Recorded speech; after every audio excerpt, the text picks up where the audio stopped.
Good evening, everyone. My name is Brian Boteo. I'm a planner with the Fairfax County Department of Planning and Development. I first want to notify everybody that tonight's meeting is being recorded. Welcome to the meeting of the West Falls Church TSA Task Force. I'd like to remind everyone that in order to cut down on background noise and echoes, please be sure to mute your microphone when you are the active speaker. Tonight, we'll begin as we normally do with our agenda, with the administrative items. So the adoption of the meeting minutes. David will cover the rules and procedures briefly for tonight's meeting and the upcoming meetings. Following that, there will be a task force discussion of the draft plan amendment, and finally concluding with a public Q&A. So David, I will hand it off to you. Thank you, Brian. So first, let's take a look at the minutes. Brian, did you get any changes to the minutes? I did not. You did not. Okay. Does anybody have any comments anybody in the task force have any comments on the minutes? All right, not seeing any. Raise your, either butt in or raise your hand, but I'm not seeing that anybody has done that. So could I have a motion from somebody in the task force to approve the minutes as they were circulated? Certainly I can get somebody to make a motion. Unmute yourself and do that, please, somebody. I'll so move. Okay, got a second anywhere? I'll second. Okay, that sounds good. I'm not going to ask you to vote. If anybody, I'm going to consider that it's aye unless somebody says nay. All right, if you have any objections or want to abstain, please let me know now. I don't see that, so I think we can consider them approved unanimously. Okay. Next, I will go into the rules and procedures, which I've circulated to you. It's not too complicated. We're just going to try to maintain some sense of order here. We're going to go through the draft plan amendment changes and probably go kind of section by section. We'll see how it turns out. And I'm going to block off particular sections, discuss a little what they seem to be what they seem to be saying, and then just ask people if they have any comments or questions or changes that they'd like to make. I will allow everybody one chance to make a comment, limited to about 2 or 3 minutes each, and give everybody an opportunity in each section that we cover to make one comment before I let anybody make a second one. So I think that is the main thing. There are some situations where I think what I would anticipate doing, and Steph can butt in if I'm not doing it correctly, is as we go over each section, if there are a bunch of changes that are made, but we find that they're basically acceptable to us, I would call for a vote section by section so that we can kind of go down on record as having approved certain sections. I think going through this, a lot of this, I anticipate a lot of this will be unobjectionable. There are some things about uses or height limitations or things like that, or that we may have some controversy about and may not even decide tonight. But a lot of this is just clean up language, trying to bring the language up to current conditions, language preferences, and other things that everybody would probably agree with, like we ought to have pedestrian walkways, we ought to have easy access to the metro, and things like that. So I should hope that we can get through some of this, that we certainly are going to have at least one and maybe more meetings to go through these things. Does anybody have any questions before we start? David, I did want to add on to that, Yes. that, we understand this is the first meeting. We aren't expecting everybody to have finalized their thoughts and completed their analysis of the draft plan amendment. I think, as you mentioned, really I think our main goal for this meeting is to have an understanding of the areas where everybody has easy consensus and the areas where we perhaps need a little more discussion. So there will continue to be the opportunity for discussion and recommendations later in the month, the next meeting, and of course, next month, the planning commission meetings, the board of supervisors meetings. Of course, we want to get as much of that. We want as much of that discussion to happen as soon as possible in the process. But I just want to reiterate that there's still additional time to speak with your communities, to finalize your own thoughts on the subject as well. Thank you, Brian, for clarifying. And I guess I would say also, and correct me if I'm wrong, Brian, if we find certain sections that seem just fine to us now and we vote to approve them, I don't think that precludes somebody finding something later that they want to go back and look at. But it gets them out of the way if there turns out to be no, further concern about that section. That's right. Okay. So with that said, does anybody on the task force have any questions or comments they want to make about procedure before we start? All right. Okay. So let's start going through it. I mentioned to everybody just a few hours ago, so maybe you hadn't seen it, but I guess it just stands to reason everybody would have done this. But we ought to all have in front of us, or at easy access, a copy of the plan amendment draft changes. And because the clean version that we were circulated won't really tell us where the changes were, I think it would be advisable to have a copy that shows the underline and the strikeout. So is there anybody who does not have access to that and wants an opportunity to bring it up on their screen or something like that? And David, I can bring it up on my screen and share it so that everybody, if the All specific right. section is being referenced, everybody can see that. That's fine with me. Okay. Why don't I wait for you to do that then?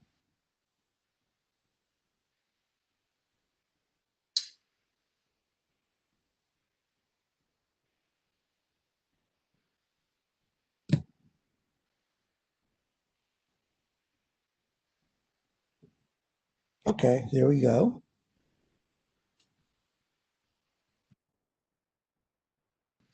Can everyone see it? If anybody This is the cannot, strike-through version. speak up. Okay. All right. So I'll start with the overview, which is really just 2 paragraphs. In going over this, it seemed to me that almost all of this was cleanup of language. It was either stating things a little bit differently, or eliminating things that are no longer really correct, such as like line 16 where it says, or 15, where it says University of Virginia Tech Education Center, which is not right now, I think. Things like that. It doesn't look to me like there's anything controversial in this overview, but if anybody has a comment on it, please let me know right now. Any objection to it? Anything anybody wants clarified or added?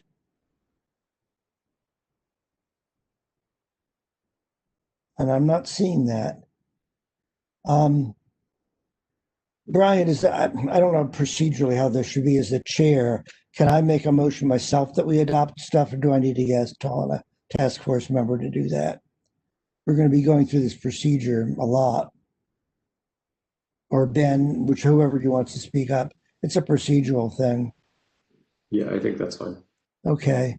So I am going to move that we accept the changes in the 2 paragraphs under overview.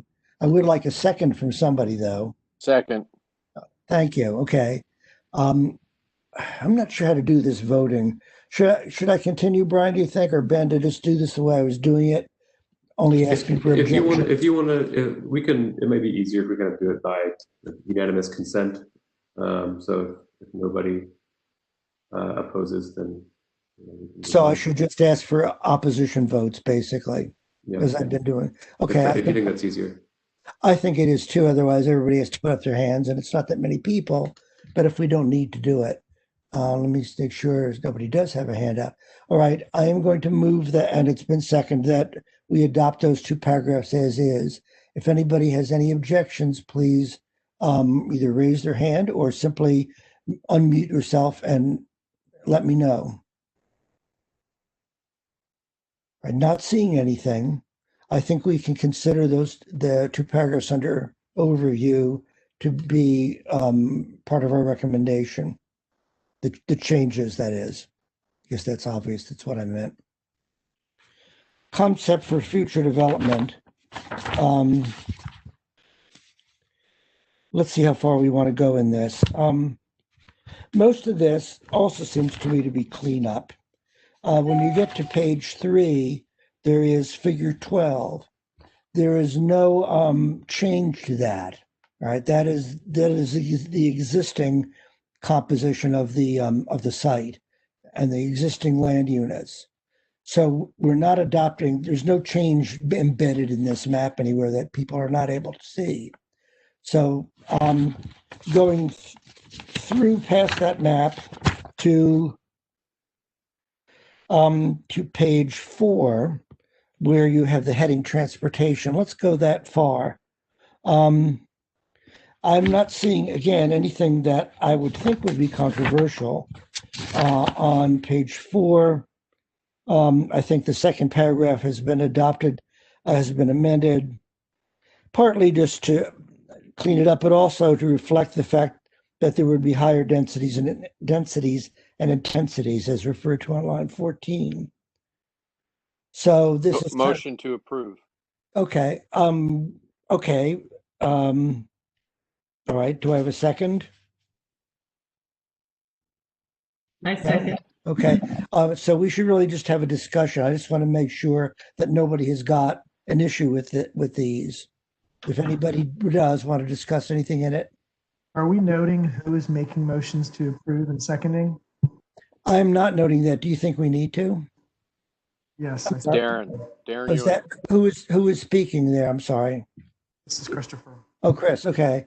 I can note that, but then in that case, people should identify. So that was Darren, and it was seconded by whom? Cheryl. Okay. I also seconded the previous one. Okay. I'm gonna have to keep track of this myself.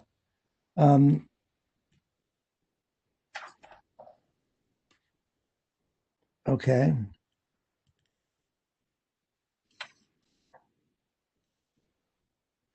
Okay. I'm not hearing any objections or any requests for comment on this.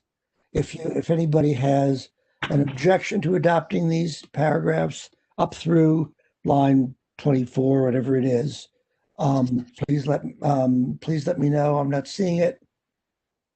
So I'm going to say that this is adopted by consent, by unanimous consent. Okay. Right, next, let's see how this breaks down.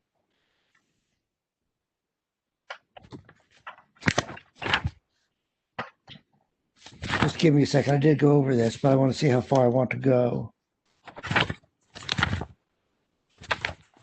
Let's just take the rest of this page and up through page 6, okay? As to the text at the bottom, the change at the bottom lines like 41 through 44 on page 4 seem to have been actually, I had a question of this of I don't know, Ben or Brian or whoever it is. My understanding is, I don't know if anybody's got a question of it. I think it's simply saying that if we're going to, any part that's developed ought to be coordinated with transportation improvements that would be appropriate. And Brian, is that sort of the best way to look at that? Would you say? I think so, but I'll let Tim or Bob answer that. Those of the Fairfax transportation. Or you could just to make sure we all understand what it means. Sure. So speaking to the implementation phasing of transportation improvements, generally it's stating that anytime there's potential transportation impact, that we analyze that, and that's part of what we do with the transportation impact analysis process. So this is just sort of stating that in general, and then the phasing that would take place, making sure that any development that is coming on board, that we're mitigating any adverse impacts to traffic and transportation improvements. Thank you, Tim. I read, Yes, Cheryl, go ahead, Cheryl. I read that to mean, and maybe I'm incorrect, but it's imperative to phase any new land development with appropriate transportation improvements.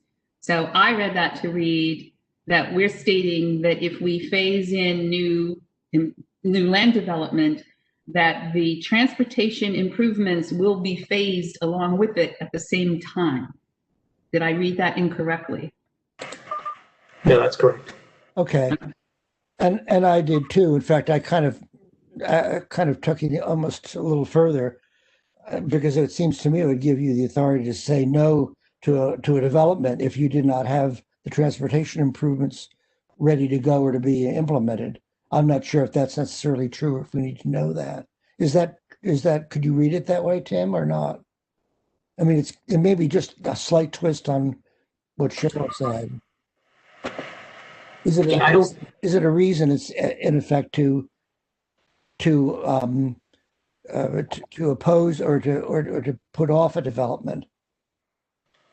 No, I wouldn't necessarily read it like that. You're saying that the transportation improvements would need to be in place before the development takes place? Is that what you're asking? Well, more that you just have to know that they were going to be able to be put in place at that time. Right. Okay. I'm probably making a big deal out of nothing here. I went over this, I think, with you or Brian before. Does anybody else have any comment on that particular language before we move on? This is Darren. Yes, I just Darren. got a couple quick comments. One is, Sure. of course, remember this is a guide that we're working on. This isn't, de facto, law, right? So this is a general guide that we're working on. But I think the operative word that I read on this is the word phase, and so phase any new development with the appropriate transportation improvements. So it's a that they would run concurrent. That's kind of the way I'm reading it. Okay. And Tim, I guess that's kind of correct, right? Yeah, that's a fair interpretation. I think we may be on the verge of beating this language to death when it didn't warrant it. So let's move on to the next page 5, which appears to be all new language, except my understanding from Brian and everybody was that, in fact, this is replacing language that you'll find, mostly replacing language that you'll find struck out on page 27, the last page of this document. So it's not really new. Is that correct, gentlemen on the staff? Yeah, most of it is from the current adopted plan. There's some slight tweaks here and there, but generally the same. And you can find it, as you stated, farther down in the document. Okay, all right. So does anybody have any question about adding that language? Any comments? All right, I think we're okay on that. And I'm going to just take it through the next page because we can embrace this in our vote. On this map, my understanding is the only change on this map from the previous figure, there was, I take it, a figure 13 similar to this, correct, in the existing plan. Is that correct, everybody? Staff? Yes. It wasn't a figure similar. 13. It was at the end of the Okay. TSA plan, but this figure. The figure was in there. Okay. So the only difference, I am told, in this from the existing plan is the addition of those dotted red or orange lines where we're indicating access across the property to the metro and the Alexis Road, I guess. Correct. That's the major difference. There was also not a symbol for the metro station, so we added that in there. And then, okay. All right. Okay.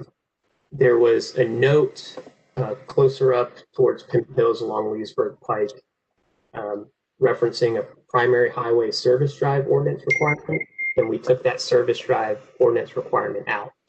So that would be at the far left corner of the map on Mount 7. What So is the we remove that. significance? What's the significance of removing that?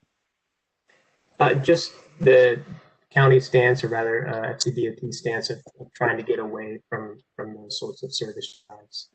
So not explicitly requiring that in the plan amendment. Okay, all right. So does anybody have any question about the map? Because if we approve the text through Yes. through this page, yes, go ahead. LRCA had a comment about this figure, this Sure. illustration. It doesn't show the ramp that's being constructed, that is already being constructed. The eastbound 66 that's going to bring us into the property. That should be on here. We think it should be on here. Why isn't it? Stephanie, this is Bob Pecora. You're right. There should be just a little line segment off of 66 to the ramp. That's we didn't see that. We didn't catch that, but that's a good catch. So we can add that to the map. Okay. So that's good. Is there anybody else who wants to comment on pages 4 through 6, including that map? Because go ahead, Cheryl. Mm-hmm. One quick comment just above, and actually it's a question. The text just above where it says about for those pathways that can accommodate possible bicycle trails, the decision regarding specific bicycle routes should consider the input of each community. What does that mean? It's the text immediately above the map. Yeah, Brian's going up to that there. And Tim, I believe you can help me with this as well. So is this new text that we added, Tim, or is it slightly modified from what we had before? It's slightly modified. So it did say previously in the current adopted plan, for those pathways which can accommodate possible bicycle trails, a decision regarding specific bicycle route should be made by each community. We've just changed it here to say should consider the input of each community. Basically, in designating a bicycle route, so not necessarily one that is on a trail or off pavement or a bike lane, but a route through a neighborhood that would be signed. We would want to seek input from communities that trail would be going through or that bicycle route would be going through. So this is, and again, this is in the wider TSA, not the two sites, the TDA. Thank you, Cheryl and Tim. Anybody else on this language, on any of this language or on the map? I'm sorry, I have a further point. Sure, Stephanie, it's okay. Are we showing 6 lanes on Route 7, or is that showing as a bus lane? What is that? Yeah, the 6 lanes, that's currently in the transportation plan map for Leesburg Pike to be a 6-lane roadway from Tyson's all the way to the city of Falls Church boundary. Wow. Yeah, but that's been on the books for a number of years, so we didn't change or modify that. In the blue line, there's also the note says enhanced public transportation corridor. That's where we're doing the planning work for the bus rapid transit system or whatever the next route system is. And we're anticipating that being a BRT system, license all the way down to Alexandria. But yeah, the six is there, has been there before. It's not new. Wow, I don't know how that hasn't come up before, but okay. And yeah. Well, what I guess I would say about that is that if we're going to approve these several pages, including this map, we're approving that map into the plan. But I don't know. That means we're not approving the 6 lanes as a change. The only thing that we're really approving as a change is mainly the addition of that roadway or road and pedestrian way through the property. Correct, Bob and Tim? Right, and it's the orange line that Tim was saying. That's the number 2 that goes through the from the City of Falls Church site through the WMATA and the Virginia Tech site. That's the new change, and then also what Stephanie just mentioned is that little link off of 66 that goes to the ramp to the WMATA site. Though. Okay. So there'll be a gray line where the cursor is that Brian's got there. Okay. Cheryl and Stephanie, are you satisfied with the answers you've gotten? Because and everybody else is okay? The motion I would like to make. Well, I just had one question. Yes, I'm sorry, who are we talking, who's talking now? Oh, Linda. Oh, Linda, yes, please. Yeah. No, I just wondered, if it should also go into Chestnut, because that was going to be one of your big changes, was moving that road over. So I don't know whether that should be included in the map, maybe. Well, Chestnut Street is still there. So the alignment that we have there, it's going to be so small we might not even see it on this map. Be just a bloop. It's just a little blip right at the intersection there. So it was a big change, though. I mean, yeah, to make that right. road right. You're correct. It is a big change, but not necessarily we're changing the alignment of Chestnut Street. So so that gray line that you see from Chestnut Street will still remain there. So yeah, it will go. Right. It's too small of a change to make for this map. Okay. But thanks for pointing that out. We appreciate that. That's a good question. I don't know how to unmute now. I would say, well, you could just be very quiet, I suppose. Footnote wouldn't hurt there either, though, to Chestnut. If we really want to editorialize what the map should represent, just putting in a footnote, to Chestnut to Joyce's point wouldn't hurt. Nope, would not. We could make a little footnote there that the intersection alignment is proposed to change, something to that effect. Okay. We can have that note in a refreshed map for the next meeting as well, or prior to the next meeting. Do we, let me ask you something. On these maps, are they really only supposed to reflect what's actually happening in the transit station area? Because when you get to across Route 7 and you're talking that little realignment, through the parking lot or whatever it is of Chestnut, you're not really in the transit station area, right? So anything right, you can reflect it, but anything we're approving is only going to be confined to what's actually in the transit station area. That's correct, but since we are modifying this map to an extent, we can still add these little tweaks to it. So basically what your vote is, your motion is at the end of the day, or not necessarily today, you're voting on what happens in the TSA area or TDA area. The stuff that you're asking us to do for like the 66 and all that, these are minor map tweaks that we can add to, or even adding a note for Chestnut Street realignment. Okay. That's fine. We can still do that. We have some extent we can do that, but we can't change. We can't change the blue 6 to a blue 4 or a blue 8. That's something we cannot do. So. Okay. Thanks, Bob. Is there anybody else who has got a comment on pages 4 through 6? Then I would like to make a motion that we accept that text and map, subject to the map being amended to show the ramp to which Stephanie was alluding, and a footnote indicating the realignment of Chestnut.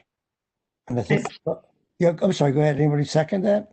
I second. Thank you, Cheryl. All right.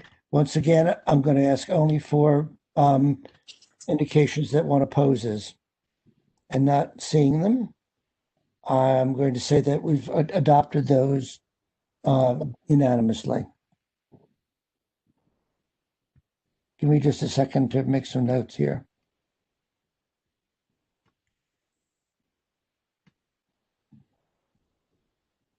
David, we can make a note of. I'm sure you are, and it's on record too, I know, but I just want to make a record particularly of what we said we change.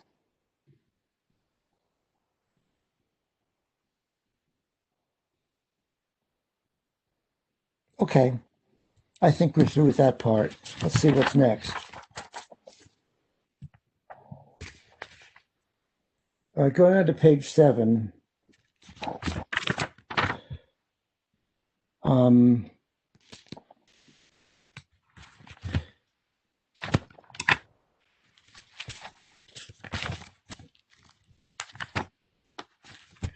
Okay, I'd like to take this down almost to, but not quite the bottom of the page, which is to say down through line 45.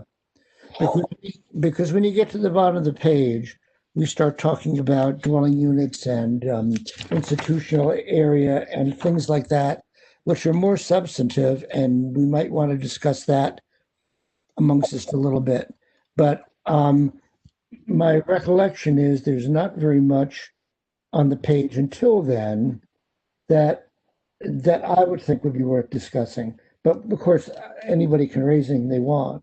The first paragraph seems to me again to be mostly a cleanup of wording, but a reflection of the fact that there's a higher intensity and density. I think that's in, I don't know which line it is, but it's in there somewhere. Yes. I have a question about the first paragraph. The first paragraph appears to identify the areas by unit and by subunit. And we talk a lot later in this document about the units and the subunits. It seems to me that that last sentence in the first paragraph, it says the TDA also includes the gates and the northern portions of Ellison Heights along Hayclock.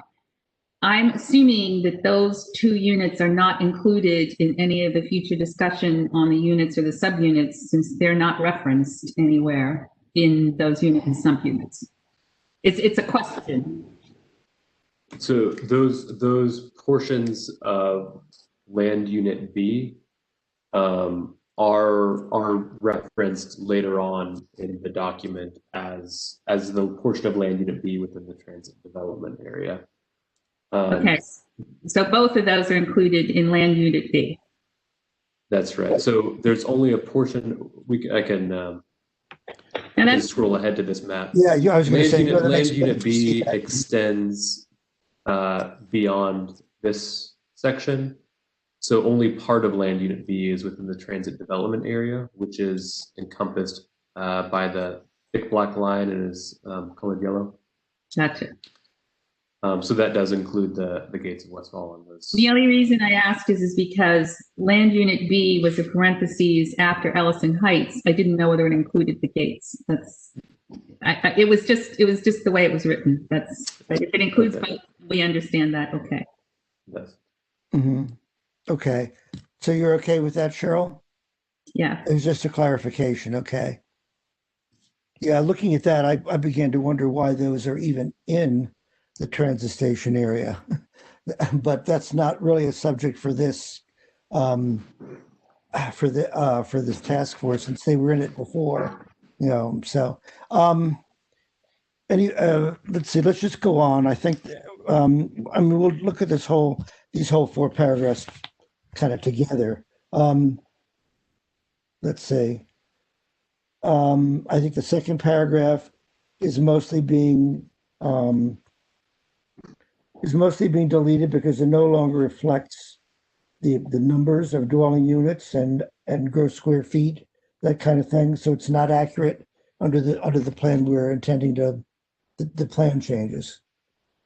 I believe that's not correct. Staff, you can tell me, but I think that's why that's accurate. Okay.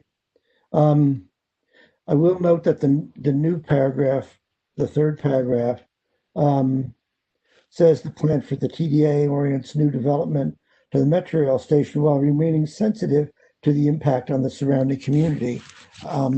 That's good. That's in there because I know we have some issues about whether or not the Virginia Tech building actually possibly conforms to that, but that's the guidance in the new plan. And so that's other than that, personally, I don't see what's objectionable to it in that language, which seems to be all beneficial stuff. And in the last paragraph, it's just reflecting how the new plan is structured. But perhaps we could get a little bit of explanation of that last sentence at that last paragraph. If the developer desires the optional level, etc. I mean, Brian did explain it to me, or Ben, whoever it was the other day when we talked, but it probably is worth just mentioning it to everybody for clarification. What does that actually mean? Yeah, absolutely. So this is actually taken from the existing plan. It's currently later on under alternatives for development.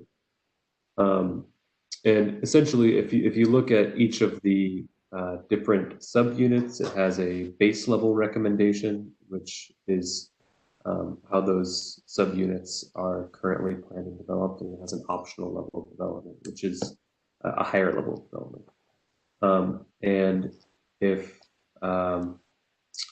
if a developer were to submit a rezoning application to the county, as we've discussed that process at the last meeting, the guidance in the comprehensive plan would be used to evaluate that. And so this is essentially saying that the guidance for the TDA that we see, so the transportation recommendations in the TDA,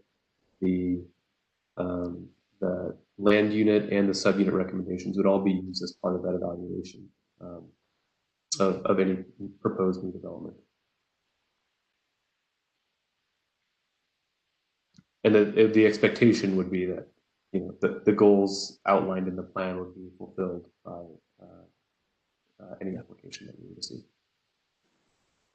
Does anybody have a question about that? Is everybody comfortable with that language? David, I have a comment. Sure.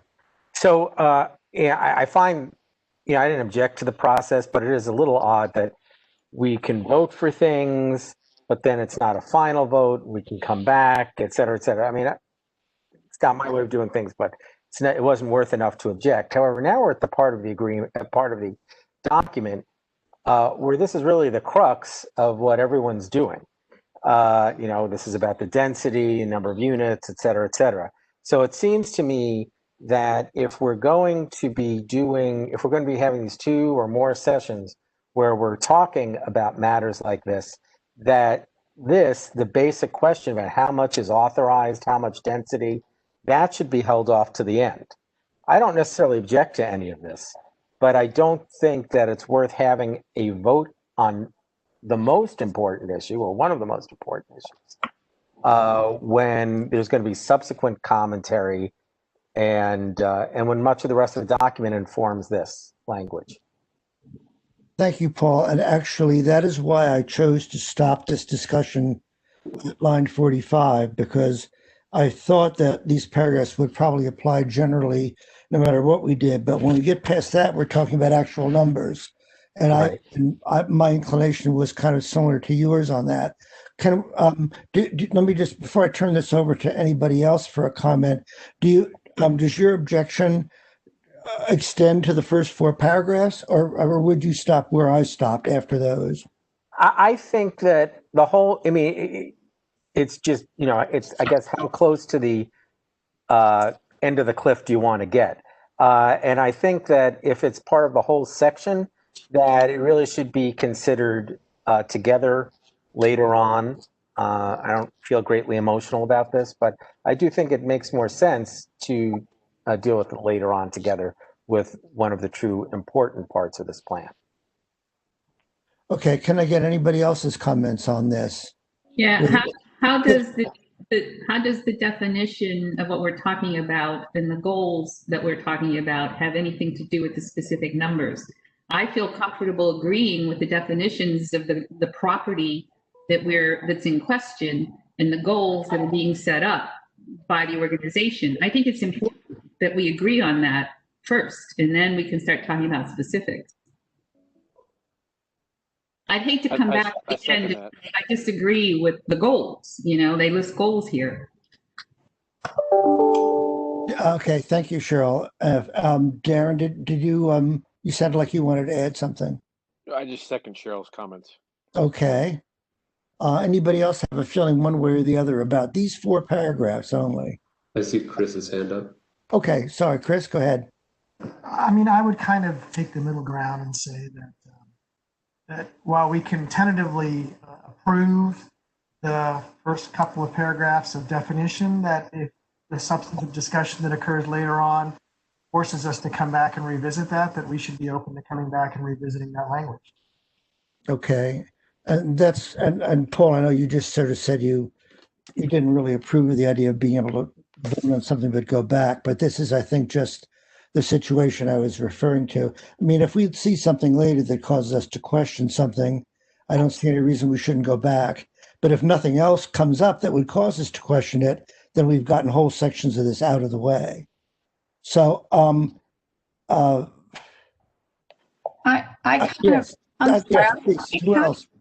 this is Stephanie. I Yes, see Stephanie. Paul's point here, that we're saying specific numbers of dwelling units, specific square feet of office and retail and institutional. And yet then further on, we're going to impose conditions that might mitigate that, might affect that, might limit that or expand that. I kind of go along with revisiting this as we discuss conditions Okay. that are going to be in the plan amendment. I Right. think I understand what he's trying to say. Okay. And I just want to, I agree in principle. Okay. I would. That's Stephanie, we're not talking about any of the specifics. We stop the agreement when we get to the TDA plan. Okay. So Stephanie, yeah. About the Let me, things above let me, it. let I me, mean, I'm going to overrule everybody. I'll call on you back all again, but I want to question Stephanie on this.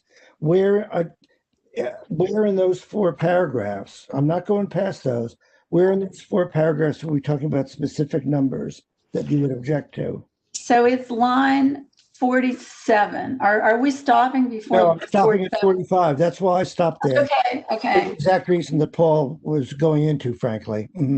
All right. I get it. If we're stopping there, then I'm fine too. Because I think, as Cheryl has pointed out, that everything up there is probably general and probably would apply no matter what our numbers came out. I mean, maybe Brian, you can clarify that, but am I correct?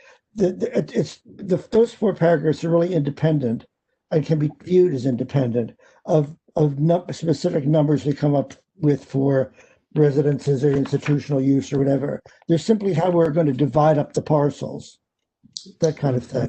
That's right. It's talking about the organization of the plan and the main goals for the transit development area. Okay. Paul, are you at all assuaged by this explanation, or do you still? As I said, it doesn't make the biggest deal. In fact, based on what you've said, I think it's actually what Chris said is generally true anyway. That, and what Brian said is that we can always come back to something even if it's been approved. Right. That's what I don't quite understand. So I'm not going to be upset one way or the other. Okay, all right. To me, it's more a question of getting as much of this language out of the way that we can and revisiting it only if we find a real need to later. Then we can focus on the stuff that's a little hairier. Is there anybody else who has a comment on these 4 paragraphs who's not spoken yet, particularly? Okay. All right. So I am going to move that we adopt these 4 paragraphs, the first 4 paragraphs on this page, the changes to those. A second from anyone? I'll second. Okay, thanks, Cheryl. Again, I will either speak up or raise your hand if you're objecting to this. Not seeing that, I think we can consider these 4 paragraphs to be approved as they've been changed. Now we do get to the hairier stuff. And I'm inclined, as Paul is, to put off dealing with them because, and again, I'm going to let everybody speak up on this, because now we're getting into stuff that really matters. There are consequences to these numbers. You adopt these many residences, what is the effect on schools? What is the effect on traffic? The same with any of these other changes, I suppose. And I'm inclined to say, if you want to discuss any of this now, that's fine.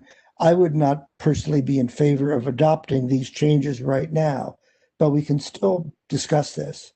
So who else would like to speak up here? And first, I'm going to ask anybody who's not gotten a chance to speak yet on this, please raise your hand if you want to, or speak up. I'm not really seeing that. Paul, you can have it up, so. Hi. I'm This is sorry. Linda. No, I Oh, was okay. just Sorry, Linda. I'll wondering, let you go ahead.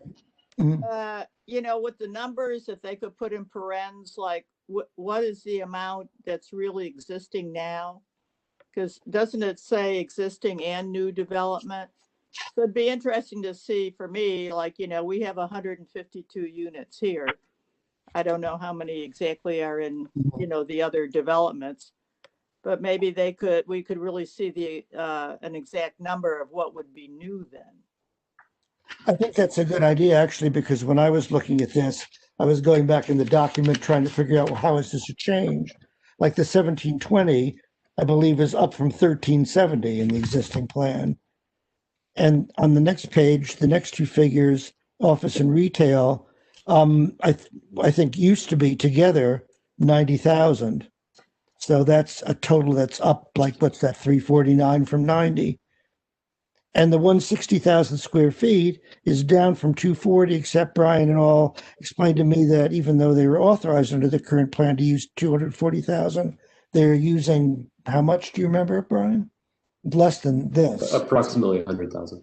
So they're not actually using the 160 now. So as a practical matter, the plan, the change in the planned language would appear to lower the amount that's permitted. In fact, it raises the amount conceivably that would be built. But I think, Linda, you maybe have a good point. Can that be revised? Well, probably not, because you don't want the old stuff in the. I'll let somebody else speak to this on the staff, but it would be good to see it. But you don't actually want that language in the plan change, do you? I mean, you don't want it in the plan. And this is language that's the way the plan is going to look. Well, I was actually going to ask if that was something that the task force would like clarified just for its own understanding, or if it's something that you're interested in including in the plan. I think my concern would be that it would then become out of date as soon as any new construction happens. You mean just the comparison to existing, you mean? That's right. My problem was it doesn't really belong in the plan language itself, does it? Because it's just referring to the old plan. But I think we would like to see the change. Anybody else have something on that? I think I kind of passed over. Paul, did you start? Yeah, I'm sorry. I think the David. No, Darren. Wait a second. Let me do Paul, Chris, and then you. Okay. Yeah, Paul. I think I like Linda's point. I think it actually is helpful to say how many units are as of the date of this plan in place. Now, maybe that doesn't have to be in the document, but I do think, I don't know, for example, how many dwelling units there are now. So it certainly would be interesting to know what the incremental numbers are. So to me, you could have a chart that says, in effect as of the date of this plan. Then you might want to say authorized, additional authorized under prior comprehensive plan, and then additional authorized under this amendment. It doesn't necessarily have to be in the amendment itself, but I think that that's something that is helpful for us to inform a later analysis. And and I think also when we talk about dwelling units, I think we might want to know exactly what a dwelling unit is. A village in the village. I think Chris probably has more direct numbers. We're between, I think, 12 and 1,370 square feet. But I assume that these quote unquote dwelling units that are going to be authorized prospectively will include places that are far in excess of that. I think the Gates goes up to about 2,000. Obviously, Cheryl would know better than I, but it would be helpful to understand exactly what the total area is for those dwelling units, because it could be substantially greater on average than what's current. Brian, can that be done, or? We don't specify necessarily a square footage for each dwelling unit. We just we only specify the number of dwelling units, so that obviously floats for between different sizes a A townhouse is generally bigger than a multifamily unit. Obviously, usually a 2-bedroom is bigger than a 1-bedroom, is bigger than a studio. Okay, I well, guess we don't that's, generally go into that kind of once again, granularity. nothing that would get me particularly upset. Do you know how many dwelling units are there currently are? Within land unit A, I know there are 252 between the village and pavilion. I can't recall off the top of my head how many there are at the gates. It might not hurt to see that on a chart or something. Maybe this should just Yeah, be we can something. get that information that we can provide. I'll just send the task force. That, 98. okay. I'm sorry, Cheryl, were you adding information or do you have a question? The Gates has 98 units. 98. Okay. All right. It would be good to have that in a chart at least. Let me move on to Chris. Because you have your hand up. Yeah, my comment is just, I think in the interest of transparency, that it would be good to reflect what the existing numbers are and what the changes that will eventually be adopted, just so that there is a historical record of it, and that if there's any questions later on, people can understand what was changed. Okay. Brian, is it appropriate when you're changing a plan text to actually include the previous in there? I don't have an objection to it. It just seemed like something that you wouldn't normally put in a plan. You just indicate, what's existing, the existing allowance. Yeah, we don't really put that in the plan, but we would describe it in the staff report that goes to the planning commission and the board of supervisors. Would that satisfy you, Chris? I think it depends on what's the substance of the later discussion. I mean, if not to jump ahead, but there's a section several pages forward that discusses the building heights, and I think it would be appropriate to reflect what the current building heights are and what was proposed in the original plan, and then what the changes are that will be adopted or may be adopted. I think that's an important thing to note. I agree. So, was that David, Darren? I'm sorry, Darren, was that you saying you agreed? I don't know. No, absolutely not. So, I'm sorry. amendment. Wait just a second, Darren. Who just said that they agreed? Was that Paul? This is me, yes. Okay, all right. Go ahead, Darren. Thank you. This is an amendment, okay? And we're amending the text. We're not editorializing text that's been revised 5 different times. You know how many times we've revised the comp plan for this area over the years? Dozens. This is not the place to put the last one, the one before that. This is the new amendment language. That's what goes into this plan, okay? It's an amendment to the comprehensive plan. It's got a date specific. If you want to reference the previous date specific, go to that plan amendment. Period, end of story. That's how these work. That's all I got. Okay. All right. And are the previous ones easily found? Maybe not always, but you keep changing it, right? We have historic versions of the comprehensive plan available on the county's website. Does anybody else want to speak up on this? Okay.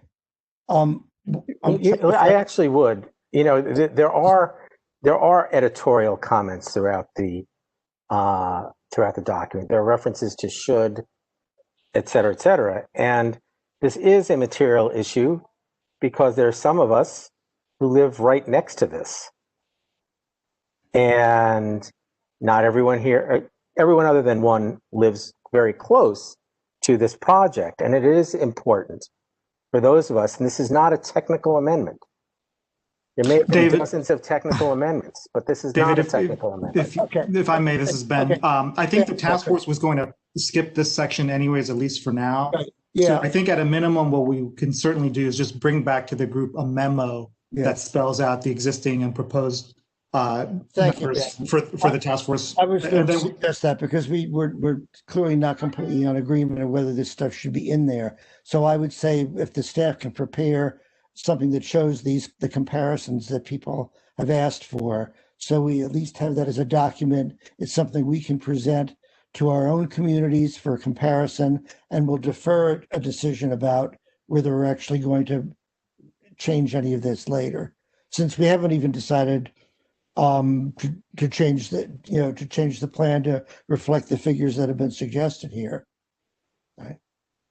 Is there anybody who We can objects provide to that. doing that this way?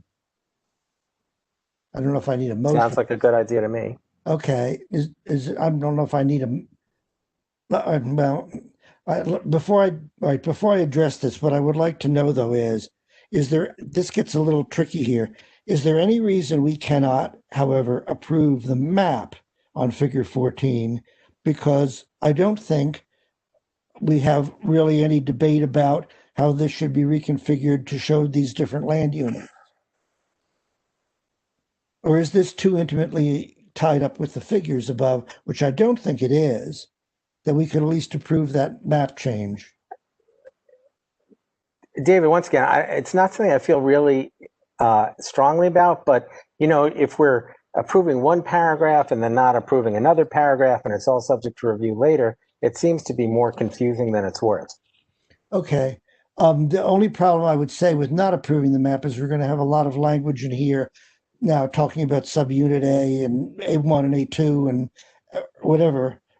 And if we don't have the map in here, we've got the discussion of it without the map.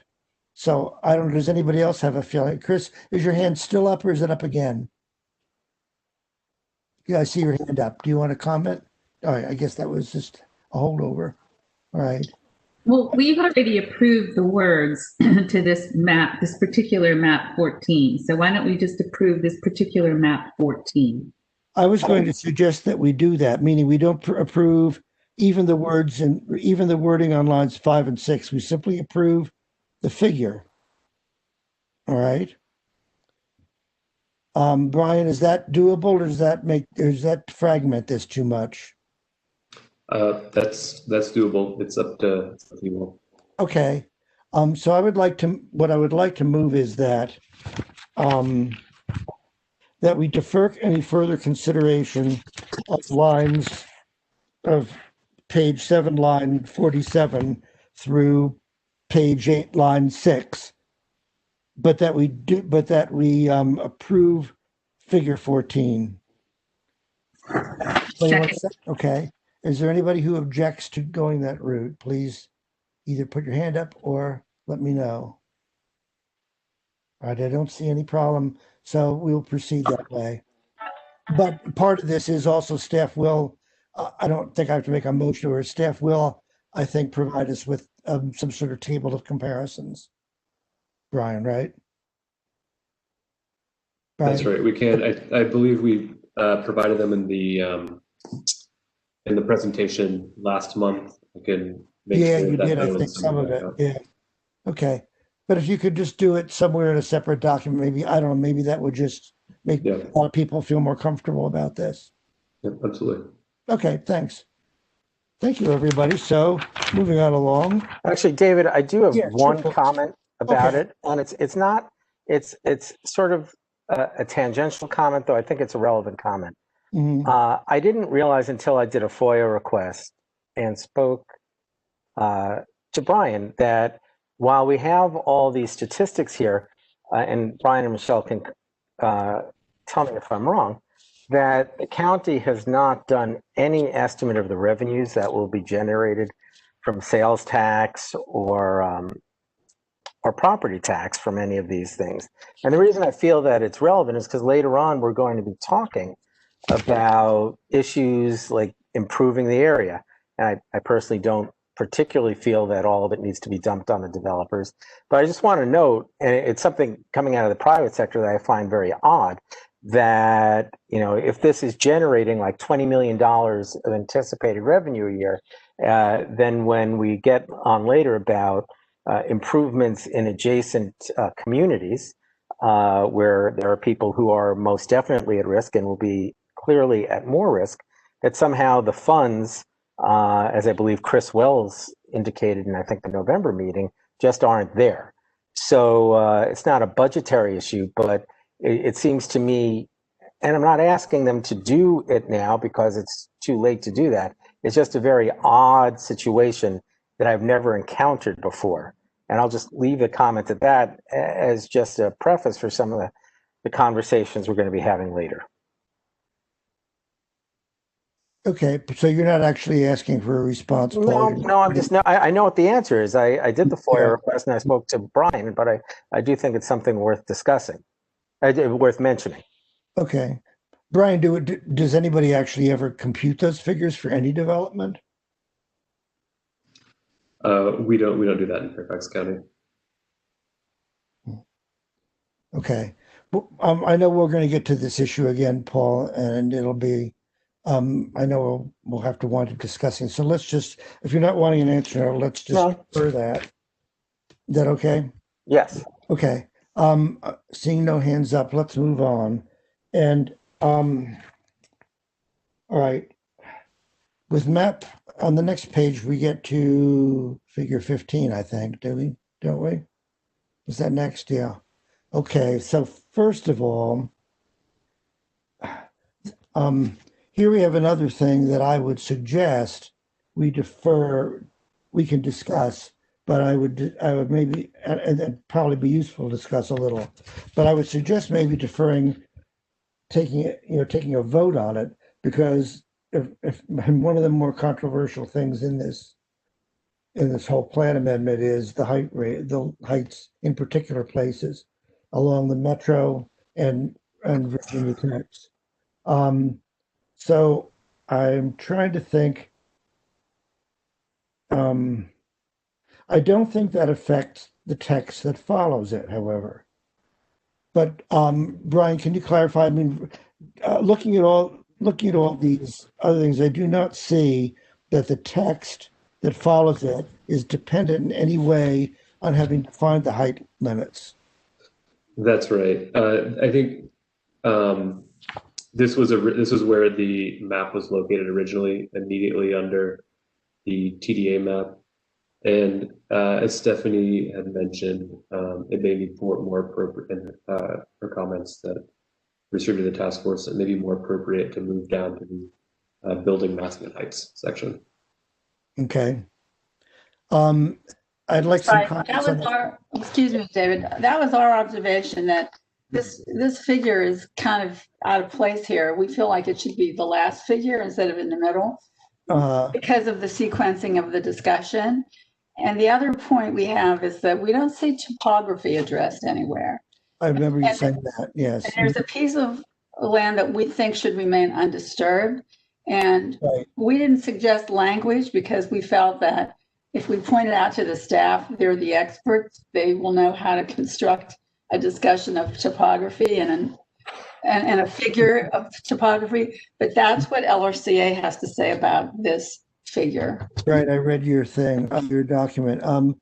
Brian, maybe we should get into this here, at least as to the map. Does it make sense to move this map elsewhere, regardless of what the heights actually are? There will be a map that shows the heights, correct? So and that will be figure whatever you want to number it. Is it okay to move this, or is that going to mess up the text everywhere in terms of? I don't. We can make that work.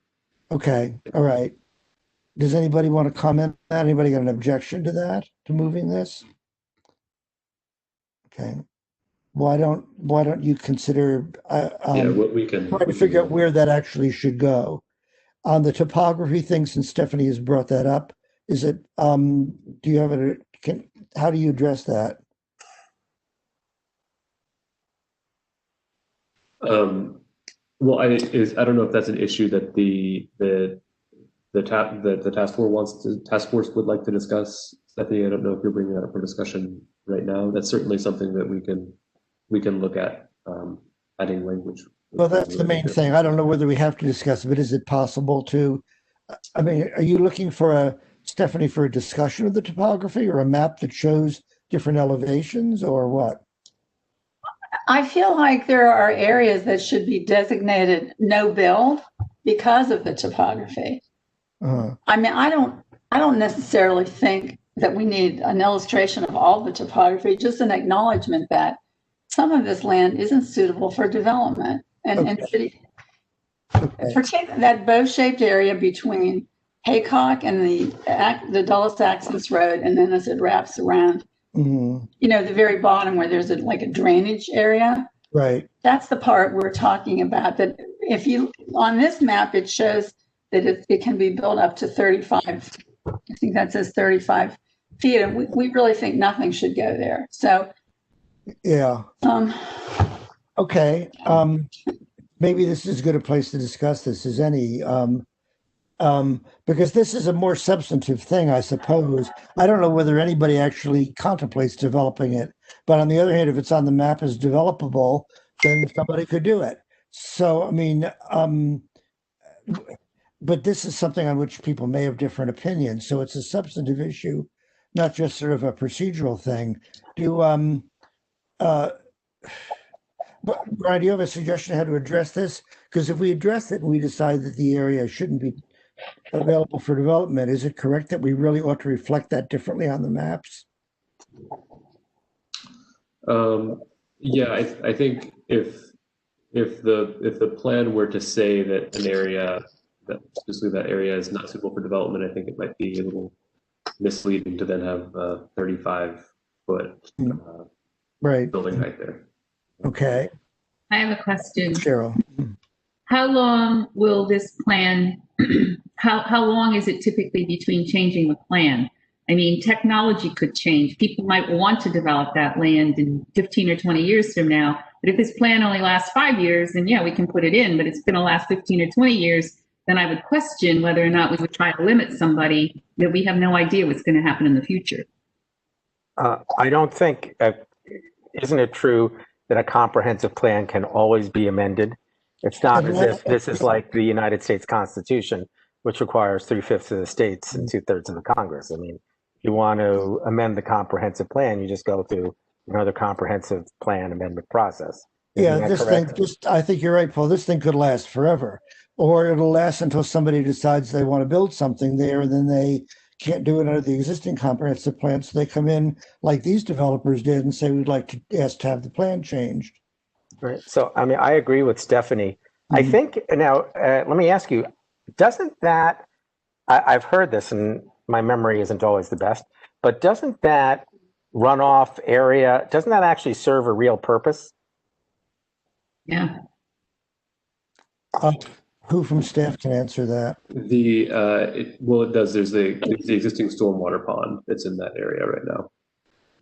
Right. So, I think it is appropriate. There is the current use that's not development. No one's asking to develop it. It seems to me to be accurate, as Stephanie has said, to take it out.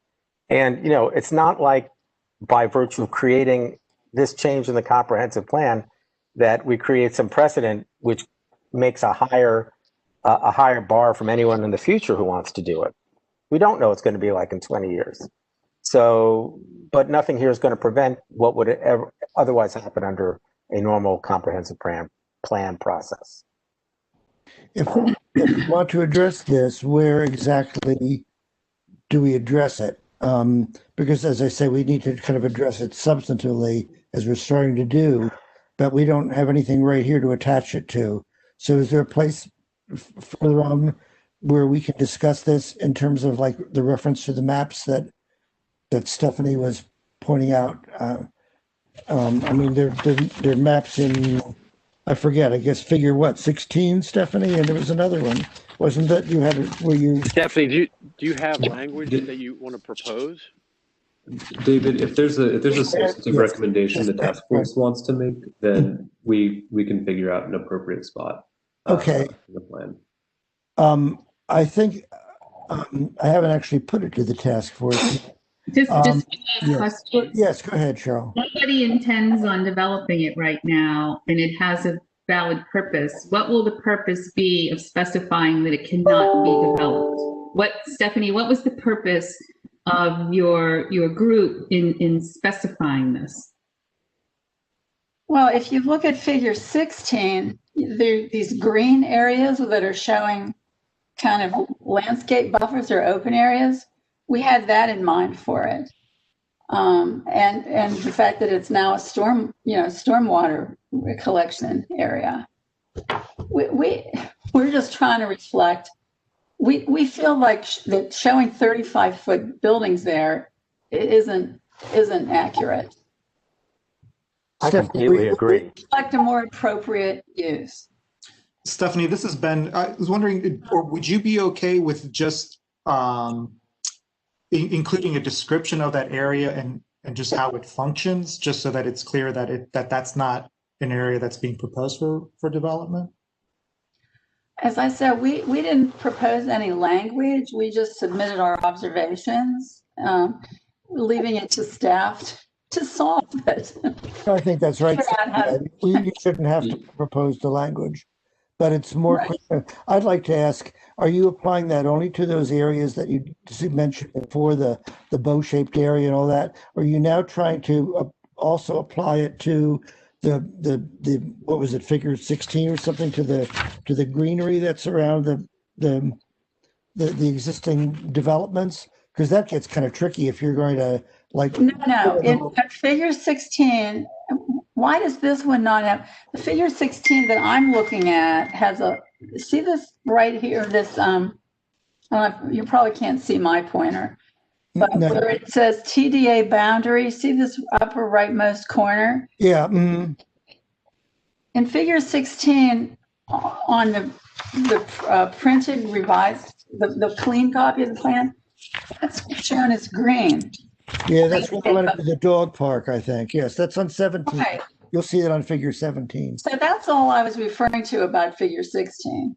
Okay. But part of it is on this printed copy that I'm looking at.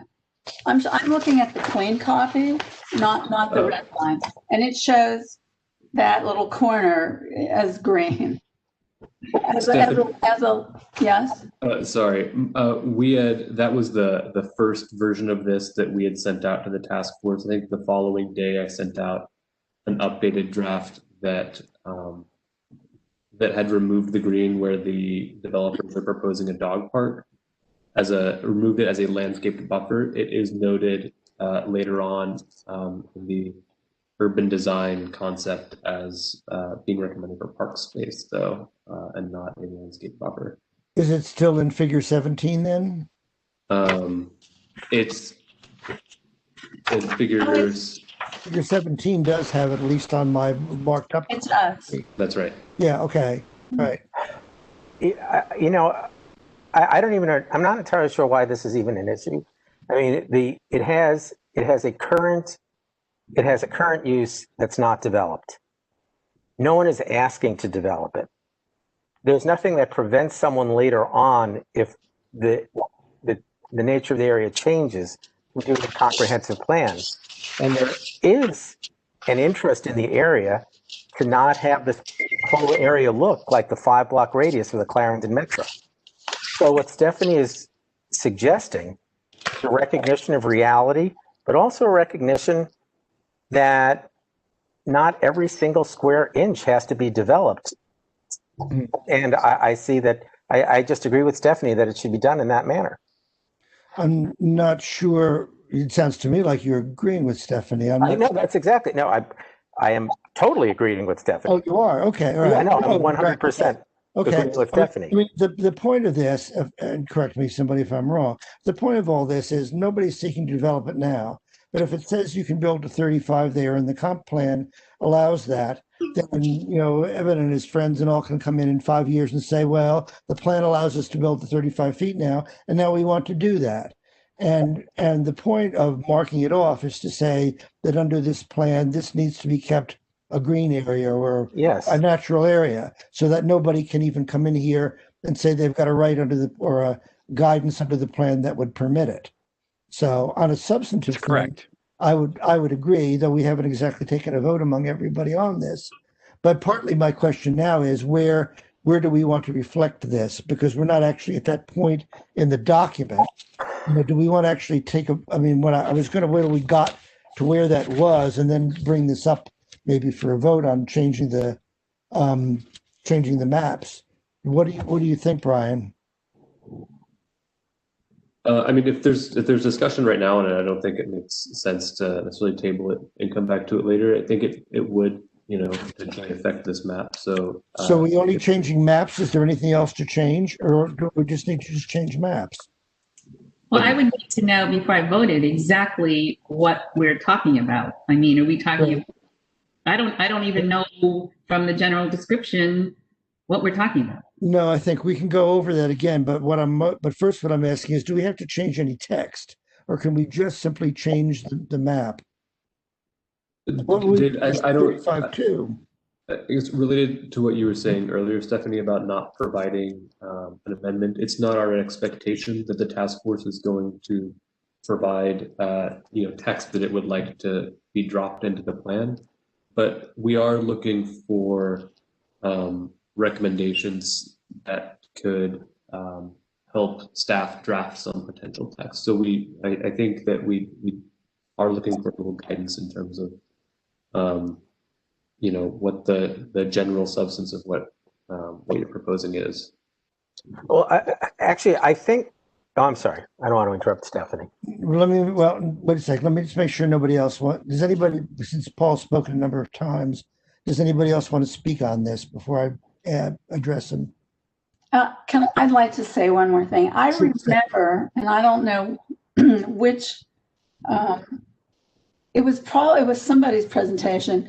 There were thoughts of building a parking garage there, but rainwater has to go somewhere. Stormwater has to go somewhere. I feel like this area isn't suitable for development, and I guess that's the thrust of. We want to foreclose the possibility of development on that spot. It's the bottom of the site. It's wet. Yeah, and I'm not sure, Stephanie, anybody here really disagrees with you unless Cheryl does. No, I don't. I just need to know specifically what area we're talking about. I don't disagree at all. All right. So can we, first of all, I think what we're doing now is not actually changing it, are we? But we're asking you, Brian, to come back with revised maps and text that would match it in some way. I agree that it's hard to see, and I think probably the final figure, what was it, 17, shows like the very tip of it, but there's no place where it's actually illustrated on any of these maps. It should certainly be marked off on any maps that show building heights. Brian, when you've got a situation where, like, say, something's a conservation easement, how do you describe that on a map? You don't include it in an area with building heights, right? Do you mark it off and say conservation easement, for example, or what do you do? I'm not certain we do that. Michelle, I'm not sure if you know elsewhere in the plan if we mark where easements are. Sorry, Brian. There are times where we have easements, for example, like Dominion sometimes have easements, or like power line easements and whatnot. In terms of conservation, like ownership easements, I mean, like sometimes we put RPAs on it. I think we'd have to. I think we'd have to take a look and see exactly how we would handle that specific area. I mean, I think. Stephanie, I guess my question is, you're talking about the stormwater area. Are you including like the dog park area that we're going to talk about in the end, or is it just like that lower topography? We should look at my map. Yeah. Why don't we look at the one on the screen, and Brian can maybe, if he understands what Stephanie's saying. We're talking first of all about the dog park map, right? The dog park thing, or whatever they're going to want to do with it. But then we're going further along. What, all the way to the edge of to where the metro station sidewalk is, Stephanie? Basically? I would say I'm not sure where it ends in there, because as I've said, there's no illustration of it. Right. But anybody who's walked along there knows that if you look over the wall there, it just slopes right down. And nobody, I think our understanding here in the task force is nobody ought to be building on this slope that slopes down from that walkway, basically all the way along there. Dave, if I may, just one of the things I think for the group to consider is that typically when, and this comes up with interpretation of the plan, whenever there's a conflict between a map and the text overrules. Right. And so it may be easier with whatever language we end up adopting for that area, that maybe we just focus on language that describes it. Because I think if we're starting to then draw, the map as to where that pond lay, that it may give people a a misrepresentation of what we're actually trying to do. Okay. So Stephanie, would you be okay if it's with whatever it is that we decide to do it in maybe a text form? I think people don't understand where it is. In fact, I had a hard time understanding where it was. And this was back in September 2019. I've just been helped by a colleague that EYA on September 17th, 2019 showed an office building where the stormwater pond is. So, there's been some consideration of building there. I think Ben's question to you though is, since it's the text that really matters and not the map, is it possible we could simply put some text in that makes it clear that that area is not to be developed, even if it's not really Why not? in the map? I think it ought to be identified. I think it ought to be identified on a map. Since people don't know where, Cheryl doesn't know where it is. I'm barely able to describe where it is. We identify other things on the map. Why don't we identify that? I mean, it seems like the task force is in violent agreement. No one wants the development at the current stormwater, where the current water is. And we know what area isn't developed. So I think, this has gone on for a while. I think the request would be, and someone can correct me if I'm wrong, for staff to come back with a revised map that takes out the 35 feet development, that shows that it is an area that's currently not available for development, and to put corresponding text in the document, as it is done in numerous other places in the document. I mean, does anyone disagree with that? Chris, you have your hand up. Yeah, I just want to say, I'm sitting here listening to discussion, and in 3 minutes, I went to Google Earth and was able to pull up a satellite image of this. I don't know why you can't simply take that and put it into this document so people can see exactly what it is we're referring to, and we'll superimpose the plan on top of that so people can see exactly what the idea is. Okay. It can take about 3 minutes to do. Well, I don't, all right, is this something we want to do now, or? I would suggest, rather than us waiting to do that, even though I realize you did it in 3 minutes. I don't know. Can you find this quickly? Could you do this? I don't want to drag this discussion on, because I think Paul is right about how we're probably looking at disposing of this temporarily. Is it easy enough to bring this up so everybody right now knows what area we're talking about? Can he share screen? Hey, I have it up if you want me to. Or not.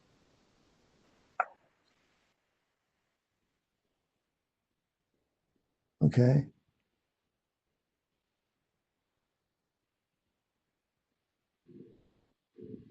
Who is sharing this, Chris or Brian? This is Brian. Okay, you're doing this. Okay. Yep. So maybe you can. The stormwater pond is right here. This is the entire area under the, it's actually recommended for 35 feet into the current plan. So we had just kept that the same in the draft plan. Mm-hmm. Still, I think all of us really are intent on trying to make it clear that shouldn't be developed. And you showed me the stormwater, but if you can you go back to that, or have you eliminated that from there?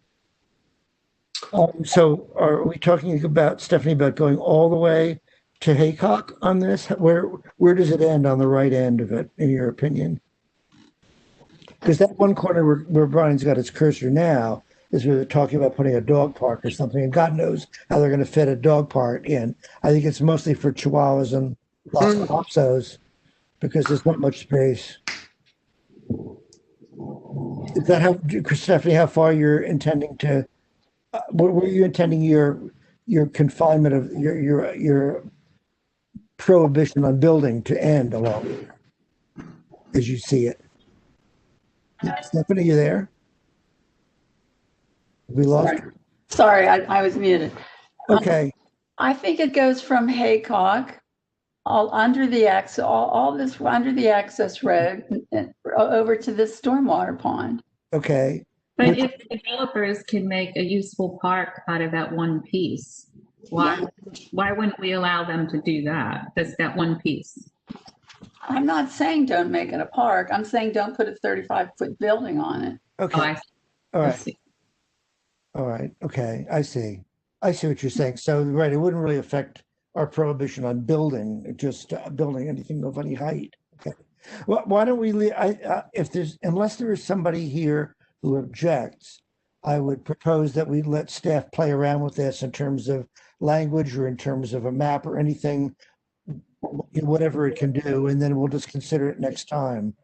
Does that seem okay? Because I think it's a good idea. And we can, whether we like it or not, we can vote on it once they've got something, but I don't see anybody objecting to restricting development there. Okay, so in that case, I would say let's just move on. So we're going to pass over, first of all, we're going to pass over map 15, figure 15. Did we decide that already? I don't remember if I actually made a motion on that. I'd like to, on figure 15, I'd like to just move that we defer consideration of that for now. Do I have a second? I'll second it. Okay. Did you also say that you wanted it to be moved to where heights are discussed? Right. Yeah, we could. Yes. We'll do that. And staff will investigate where it could be better fit into the plan. All right. So now let's look at the text. Oh, and also, I'm sorry, I don't know that we need a vote on it, but staff is going to get back to us with possible text and map changes that reflect Stephanie's concern, and I think all our concern about building on that sloping area. Okay. And I don't think we really need to vote on that. Staff will get back to us on that. I think we only need to vote on what we're changing or accepting in the plan. So now, after all that, let's go back to page 9, starting with line 2. And I think, as Brian confirmed to me, that this is that there's nothing in here that really is that would compromise our, or that is dependent on our having decided on heights, right? So it's really, some of this is just kind of standard text, is it not, Brian? In a lot of these things, or not? Tim, I think these are, Tim or Bob, these are the transportation recommendations. I would defer to you on these. Oh, some of them are. Right. Yeah, these are all transportation related. Yep, and these are new recommendations. Okay. So maybe we ought to take a good look at all of them. I have not seen any of them here that give me any grief other than when you get to number 3, even though Paul did not actually address this, he addressed number 3 in the next list of things. But this does, I think, relate a little bit to how far outside of the transit station area we're going to go and expecting possible improvements. So number 3, improve pedestrian connectivity between the metro station and neighborhoods surrounding the TDA. And I guess I'd make clear that this is not worded in such a way as to restrict this to neighborhoods that are still in the transit station area, as we all are, even because it says neighborhoods surrounding the TDA, but it clearly by its language is extending that further, because it says Idlewood Road across from Wilmota and Haycock to Great Falls, and then all of that is not in the transit station area.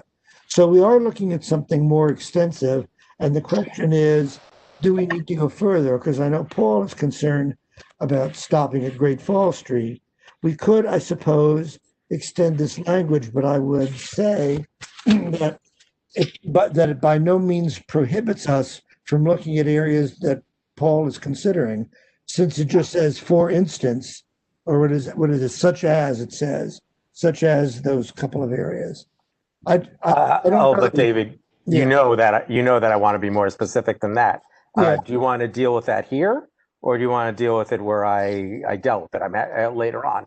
I'm happy to do wherever you want, but I do want to consider it. I know you do. I know you do. All right, let's just put aside that one for a minute. Let's look at all of the other 15, or how many there are, 11 of them, and see if there's any problem we have with any of those. Most of them are sort of motherhood and apple pie kind of things. Who objects to this stuff, you know? On 7, I did note a redundancy. I mean, we have among in between, and I think Brian will take one of those words, but that's just a grammatical thing. You don't need them both. But in terms of substance, does anybody have any comments on any of those going down through, through number 11? Yeah. All right. I would vote to approve them as is, except number 3 is, and this is just me raising it. So, I think, David, once again, we're getting to the area where this is really an important issue, and approving all of them, but not number 3. We're going to get to the part where I do deeply care about things. So I don't want to say this isn't the hill I'm going to die on, but I just don't think approving, the others, but not this one, when they all sort of are related, is a great idea. How does everybody else feel about this? Well, where would we have Paul's discussion if not here? Is there a more appropriate point later on? It's the next page. Like on the next page. I don't mind having it now if you want to have it now. That's fine. I don't really care where it is. I mean, part of this is, even though I drafted text, I don't. I did that as a way of giving, of showing what I think is important, and I'm not wedded to my text. I'm wedded to the idea of safety. So, however you want to handle it, I'm happy to handle it. All right.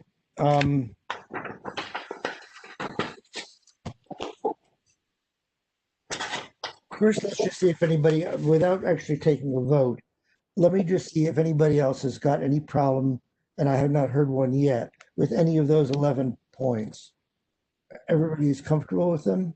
I'm asking to vote on them yet, given. Well, obviously, I'm not. I don't like the limitation to Great Falls. Okay. Okay. And as I said, it's because it's a for instance, it isn't really a limitation, but I understand your point. Other than that, nobody. Let's take a look at the next. Let's at least go as far as we can in terms of discussing, even if we're not going to vote on it yet. The next paragraph is, I think, again, just what I would think of as kind of an unobjectionable paragraph about planning and using transportation. Sorry, what do they call it? Transportation demand management programs. Does anybody need a discussion or an explanation of what transportation demand management programs are? Or are you comfortable with this language as it's written? Does anybody want an explanation? Stephanie, you're muted. I see you trying to speak, but you're muted. Oh, sorry. I have a question of where parking goes, because LRCA has no pedestrian access to the metro station. We're concerned that parking will be provided, and I don't see anywhere in the plan where it commits to parking being preserved. There's discussion of the garages, but we want to feel that parking is provided for people who need to drive to it. Should that be number 12? Staff, what do you think about this? Yeah, that's something we can look into. Putting some general language to preserve parking, adequate parking. I'll look into that. So the parking, what are we actually talking about? There's the parking garage for the metro. Are we talking about additional parking, like people who don't want to use the metro, Stephanie, but you mean just anybody who wants to use any of these other facilities or visit people there or that kind of thing? Well, that would be necessary too, wouldn't it, for our community? But are you more focusing on metro parking? Because the garage is going to remain, whether it's adequate or not. So I don't know if that but that apparently does not address your concern sufficiently. Well, I don't know that the garage is assured to remain. For now, it's in the plan. I guess they could always, I don't know. David, this is Bob Pecora. Yes, hi, Bob. Stephanie and others, the parking garage for the WMATA, the main structure, the 1,200 spaces, that is to remain. Looking at the text, kind of like what Tim was saying, we might have to add something regarding parking, but we can get back to you on that.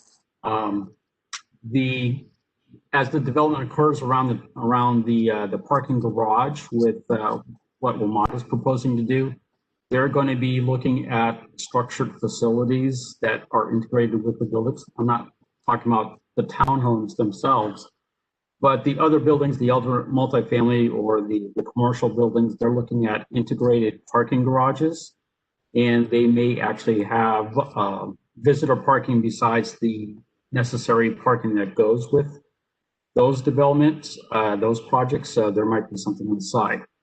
The WMATA garage is still going to be focused on just for the transit, anyone that's going there for transit ridership. So that 1,200 space garage would just be for transit ridership. But nobody can they won't prevent somebody from using it for something else, will they? They can't really, as a practical matter. I think WMATA is going to restrict that. They are. So they would probably say that this garage is only for WMATA uses, not necessarily for visitor parking to the, well, people can still go in there, I would think, and just park there, pay their $5 or whatever. Yeah, you'd need, it's just like now. And then they can walk to the other side. So that smart trip thing just to get in right now. Right. So that would be more into the operations of the garage itself. That would be coming later on. But there could be something here. Brian, can you scroll up just a little bit? I don't think there's any mention here of parking in these 11, but I do remember seeing something at the very beginning of the document about parking. And I forget where that was in the text, maybe not in this section here, but it was in the previous transportation section. But you know, we can look at the text and see where we need to add something related to like visitor parking or commercial parking or whatever it's called. If that's what the task force is looking for, something else that assures some kind of parking, that's something we can. Okay, I found what it was that we were reacting to. It's in the section called Urban Design Recommendation. Oh, that's further down, isn't it? It is further down. We're not there yet.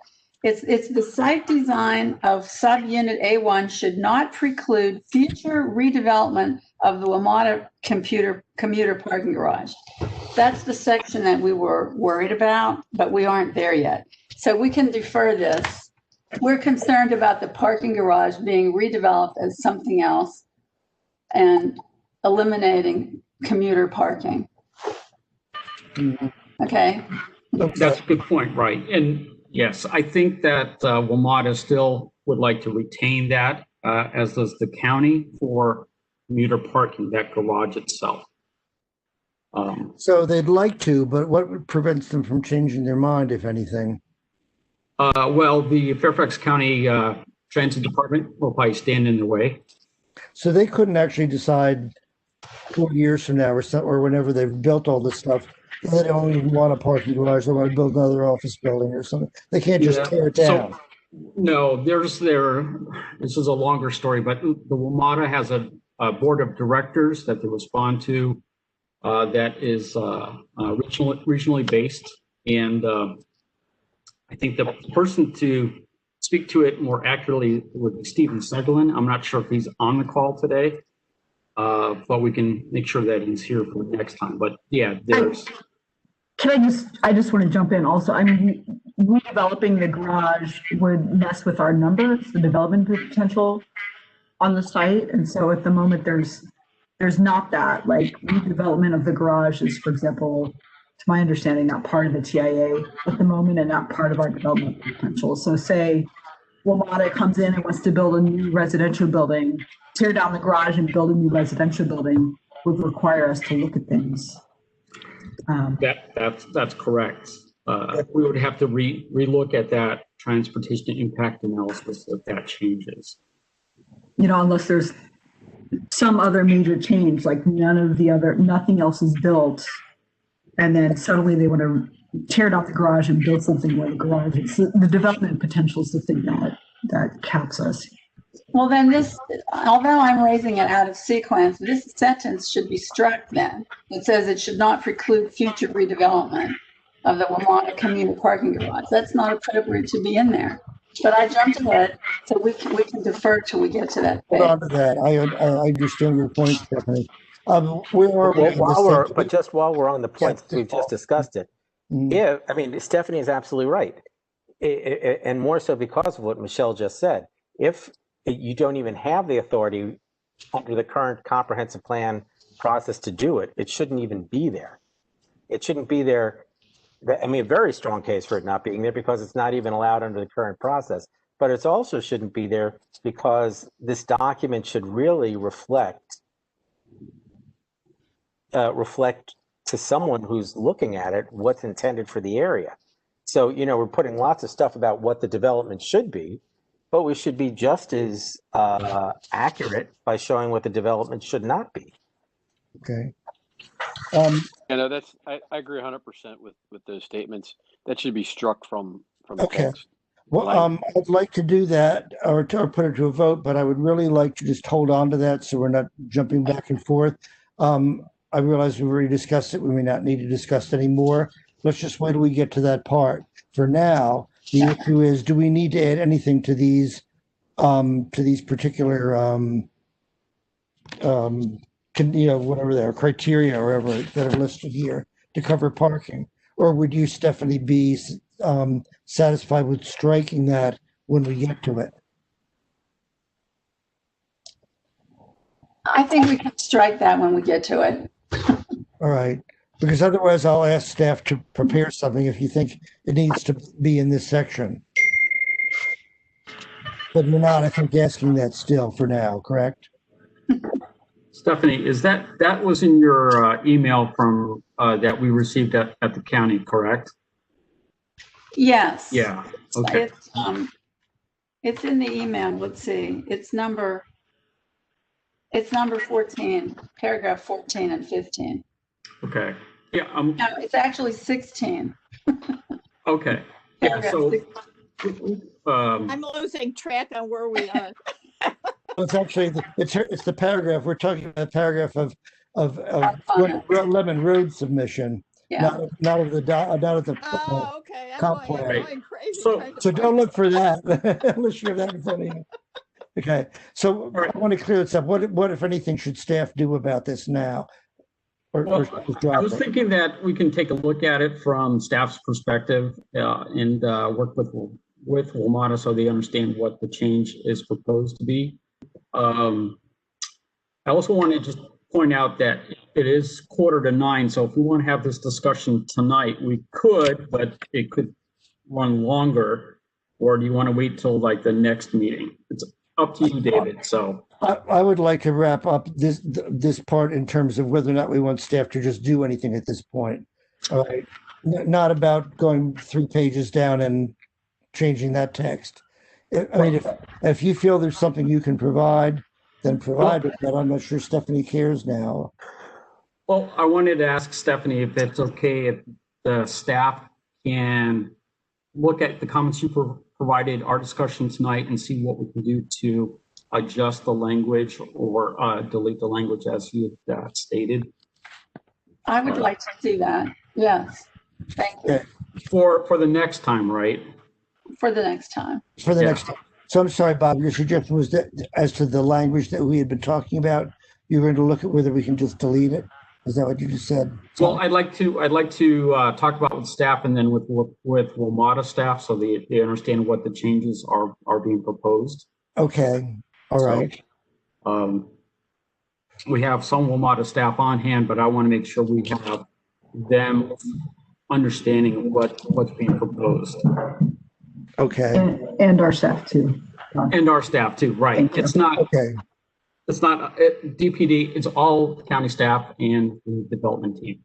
okay, And all then we right. can come back to you for the next meeting in a couple of weeks. And That sounds fine. That sounds we'll have fine. material ready for you.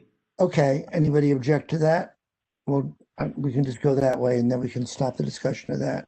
All right, on the 11 points, I would like to just run this by Paul because I'm kind of the one who is at fault for bringing up number 3. Paul, would you have an objection on number 3? Not the one that you were focusing on, the one that's on page 9.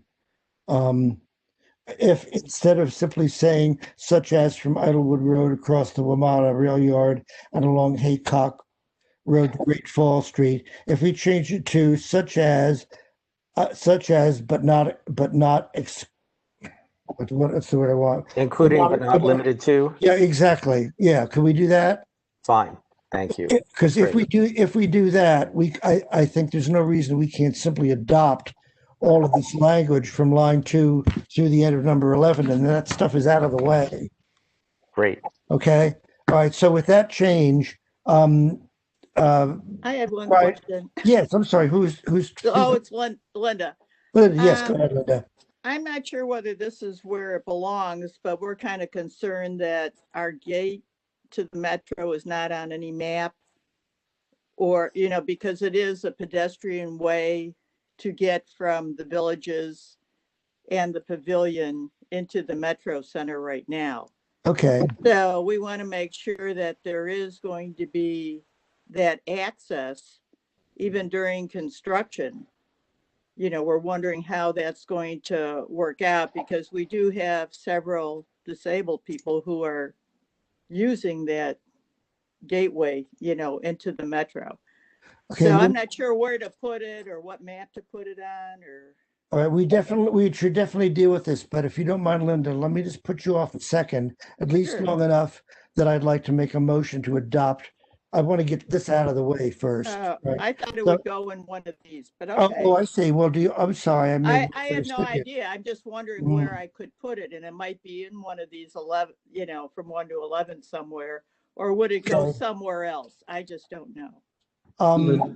David, this is Ben. I wonder if in part we could address it by saying in number 3, neighborhoods in and surrounding the TDA. and just leave it at that without even specifying. Oh, no. I mean, you could, because here we're just saying, I think we're just focusing on the neighborhoods surrounding the TDA, but I think to Linda's point, her community is within the TDA, but we're not reflecting the fact that we should have good connectivity between the existing communities and the proposed development. Okay. Oh, yeah. You just have to say in and surrounding. All right. You'd say in and surrounding, but you wouldn't change the rest of it Right. as I suggested it be amended. You would Oh. just add that part. That's right. Linda, does that seem to make sense to you? It's not. Yeah, really I just specific. wanted it, and maybe even located on a map, whether it's just a little dash line like where it is now, that there is that opening. Because right now, on the one map, you just see the buffer zone of the trees going, that green line going around, where maybe there should be at least a little break in there that shows that is there.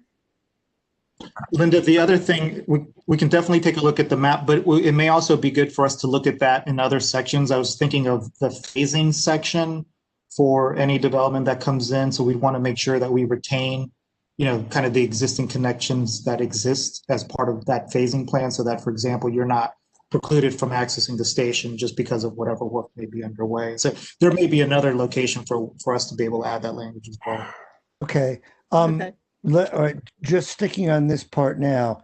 All right, so I'm going to make a motion to approve this, but with number 3, am I correct, Ben? Your suggestion is to add neighborhoods in and surrounding rather than neighborhoods surrounding. Is that correct? Yeah, I mean, obviously just for consideration for the task force. Okay. And Paul, your wording came to your head much quicker than mine. What do we want to do about not exclusive?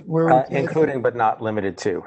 such as, but not limited to. Yes, sure, or Okay. that's fine. Okay, so with those two changes to number 3, I'd like to move that we adopt all of the text from line 2 on page 9 through the end of 11 of number 11, which is line 29 on page 10.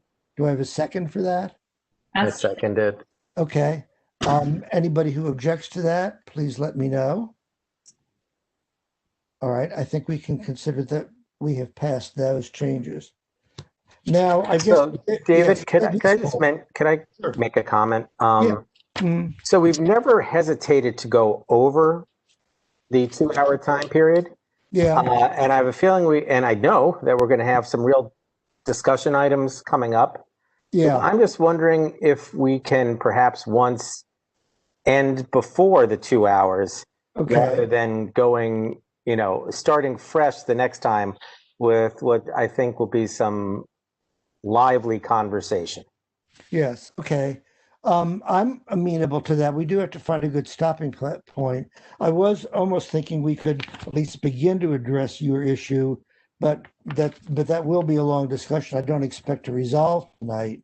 Right. What do you? I would just suggest that we maybe call we it a should, day. well, also because we do have budget in here sometime for public comments, don't we? Oh, that's true. That's fair enough. So maybe does that make sense to everybody? We'll just stop at that point for now. Brian, that's okay with you, I take it. Yep, that works for me. And I was going to mention as well that we'd want to make sure that we can respond to anyone that has questions. Okay. If everybody has no objection to that, we're going to basically terminate this at sort of line 30 on page 10, and we'll pick it up later. I'm going to turn this back over to you then, I guess, Brian, in terms of public comments.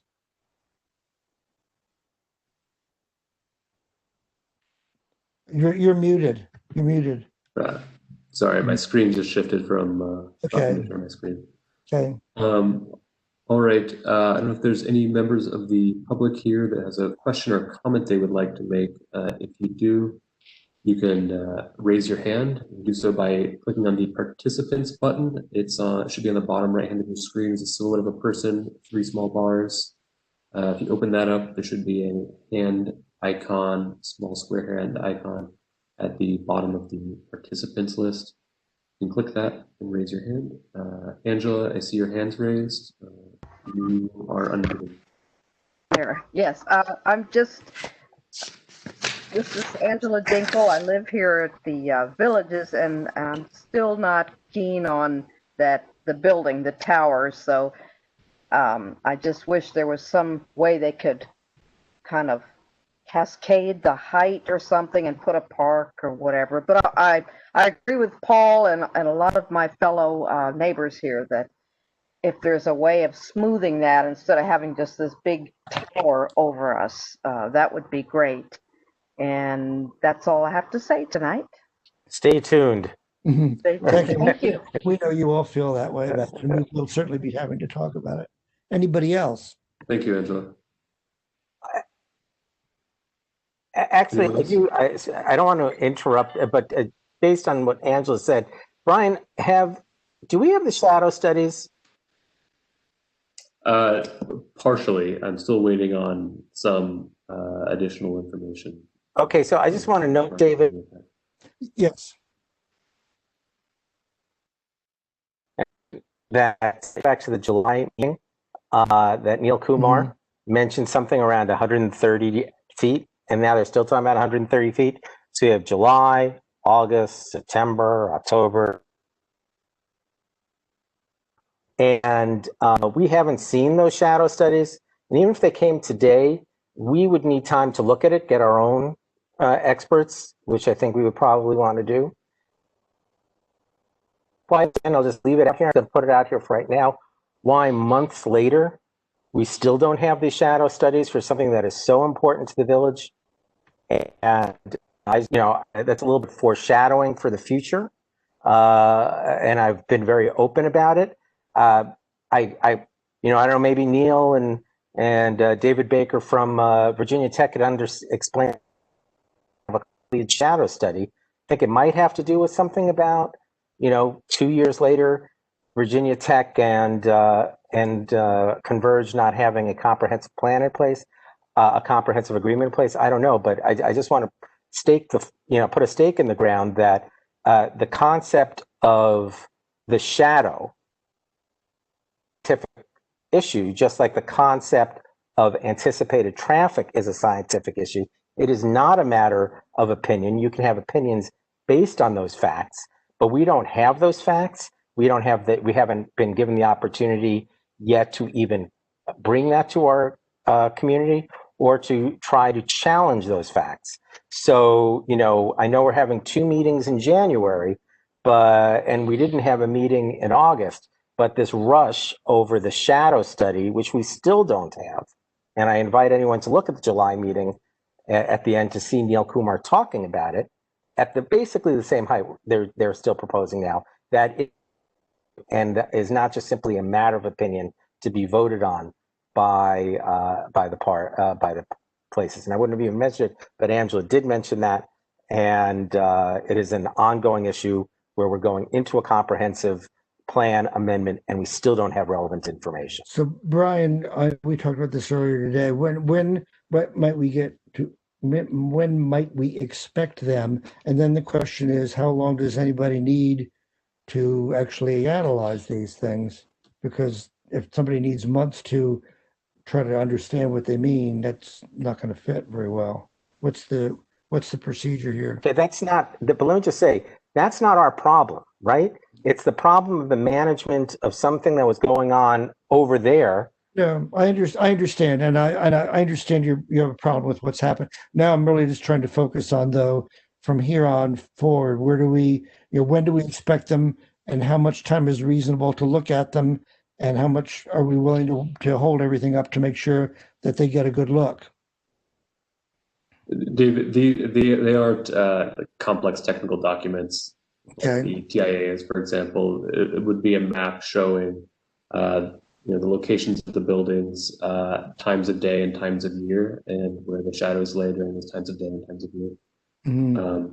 Generally shows the 2 solstices and the equinox, and different times throughout the day. That may be the case for you, right? But the folks who are looking the shadow in the face, to use, I don't know, a word like that, I think we're going to want to get independent verification. I personally am not going to rely on what Virginia Tech and Converge / Rushmark say about what it's going to be, and I'm going to want to see someone confirm it. And months later, I don't think we should be pressed into agreeing to something or being put into a schedule that will prejudice us when this could have been done and should have been done months ago. Okay.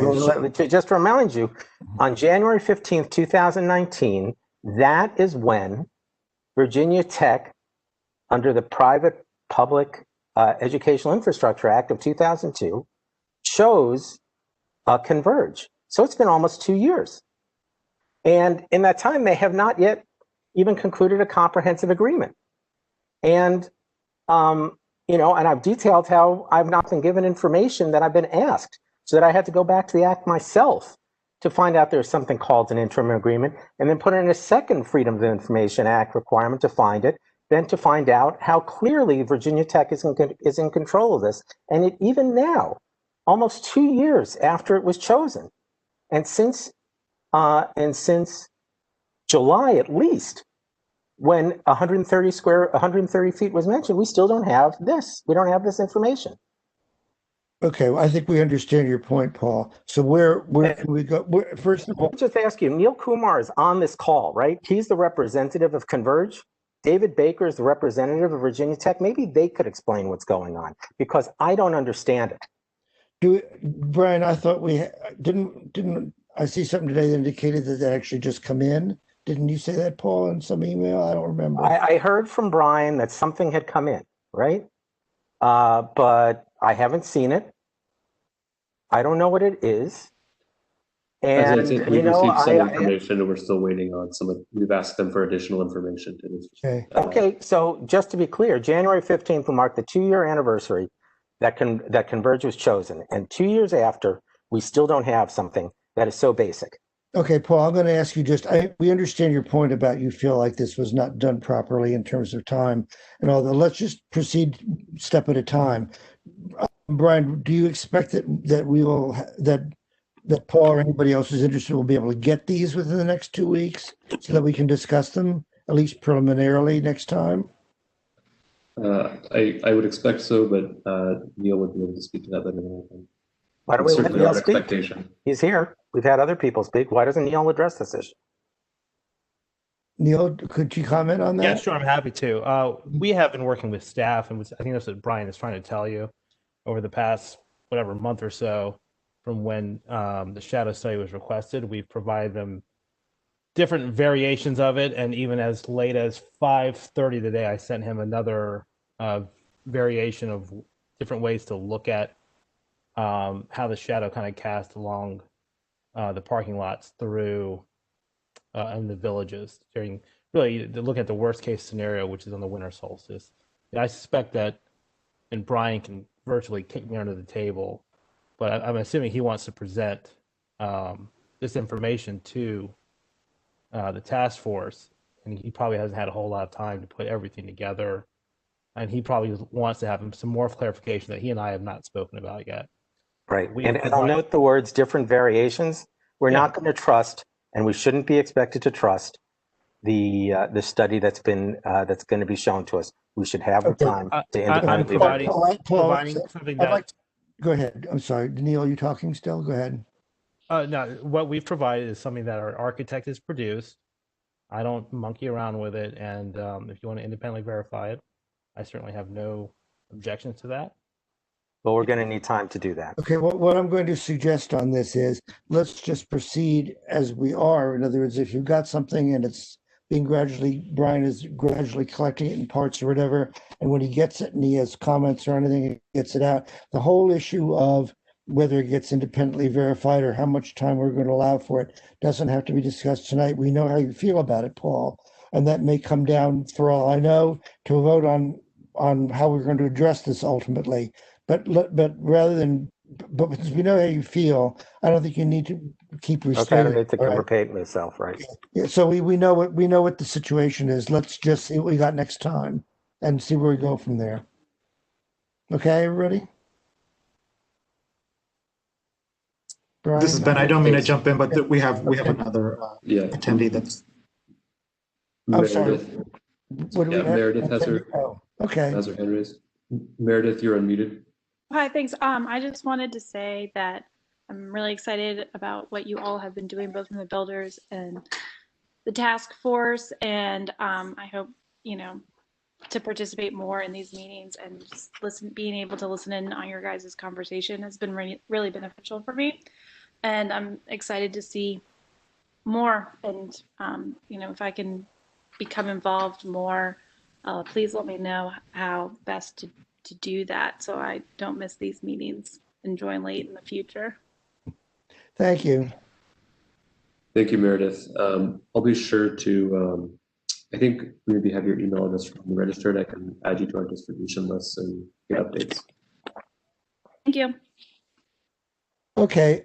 Do we have any other business? Brian, I don't think we do we? I don't believe so, no. Okay. So with that said, we'll work on the changes on the recommendations that the task force have made to staff and come back to you all at the next meeting with those. The next meeting is 2 weeks from now, January 19th at 7 p.m. Similar to as we did for this meeting, if any of you have any written comments that you would like distributed to the rest of the task force, please send those to me by Thursday the 14th, and I can distribute those the following day.